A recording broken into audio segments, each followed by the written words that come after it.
Assalamualaikum warahmatullahi wabarakatuh. Halo semuanya, pada kesempatan kali ini saya akan sedikit menjelaskan mengenai liabilitas jangka panjang. Tujuan saya membuat video ini yaitu untuk memenuhi salah satu tugas evaluasi akhir semester pada mata kuliah Akuntansi Keuangan Menengah. Sebelumnya, perkenalkan nama saya Ripa Dwi Julewati dengan NIM 10224048 dari Prodi S1 Akuntansi Universitas Teknologi Digital. Yang pertama ada pengertian terlebih dahulu. Liabilitas jangka panjang adalah kewajiban keuangan yang pelunasannya dilakukan dalam waktu lebih dari 1 tahun, sejak tanggal pelaporan atau melebihi siklus operasi normal perusahaan. Contoh liabilitas jangka panjang antara lain seperti obligasi yang diterbitkan oleh perusahaan, pinjaman bank jangka panjang, hipotek atas bangunan, serta kewajiban dari kontrak sewa pembiayaan. Yang selanjutnya ada ciri-ciri. Liabilitas jangka panjang memiliki beberapa ciri utama yang membedakannya dari liabilitas jangka pendek, yaitu yang pertama, jangka waktu pelunasan lebih dari 1 tahun. Yang kedua, tidak berhubungan langsung dengan kegiatan operasional harian. Yang ketiga, biasanya membutuhkan perjanjian kontrak atau dokumen hukum khusus. Yang keempat, pengaruh terhadap struktur modal jangka panjang perusahaan. Yang selanjutnya mengenai jenis-jenis. Jenis-jenis liabilitas jangka panjang yaitu diantaranya ada 4. Yang pertama ada utang obligasi. Apa sih utang obligasi? Yaitu surat utang yang diterbitkan perusahaan kepada publik atau investor institusi. Biasanya memiliki jangka waktu dan bunga tetap. Yang kedua ada hutang hipotek, yaitu pinjaman jangka panjang yang dijamin oleh aset tetap seperti bangunan atau tanah. Yang ketiga, ada pinjaman bank jangka panjang, yaitu kredit dari lembaga keuangan dengan jangka waktu lebih dari 1 tahun. Sering digunakan untuk proyek ekspansi atau pembelian mesin. Yang terakhir yaitu ada sewa pembiayaan, yaitu kewajiban dari kontrak sewa yang secara substansi sama seperti pembelian aset dengan cicilan, dicatat sebagai utang jangka panjang. Yang selanjutnya ada contoh jurnal obligasi. Contohnya yaitu pada kasus pertama ada PT ABC menerbitkan obligasi senilai 100 juta dengan bunga tahunan 10% untuk jangka waktu 5 tahun.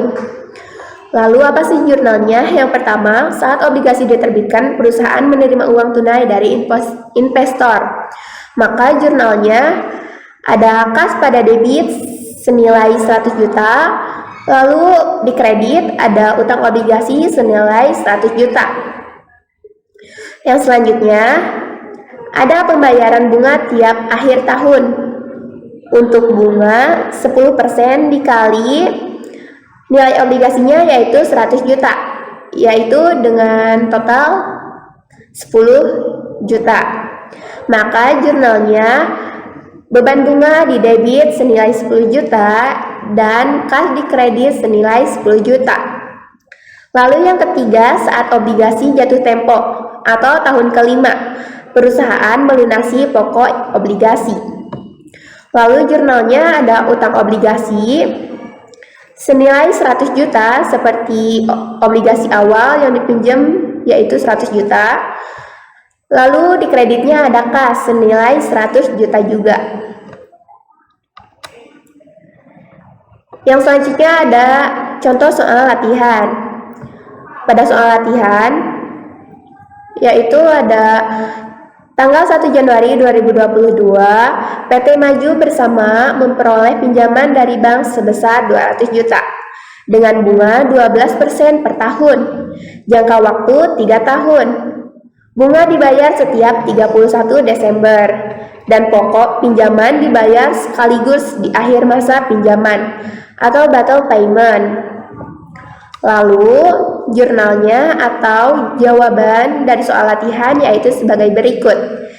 Jurnal 1 Januari 2022 saat menerima pinjaman, yaitu ada kas di debit senilai 200 juta, lalu di kredit ada utang bank senilai 200 juta sebagai penerimaan pinjaman dari bank. Lalu jurnal selanjutnya pada tanggal 31 Desember 2022 ada pembayaran bunga tahun ke-1.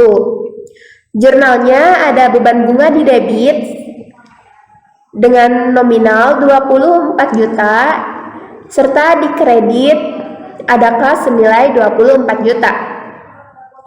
24 juta itu dari mana sih? Yaitu dari 12% sebagai nominal bunganya dikali 200 juta sebagai nominal obligasi yang dipinjamnya, yaitu totalnya 24 juta dibayarkan sebagai bunga tahun pertama.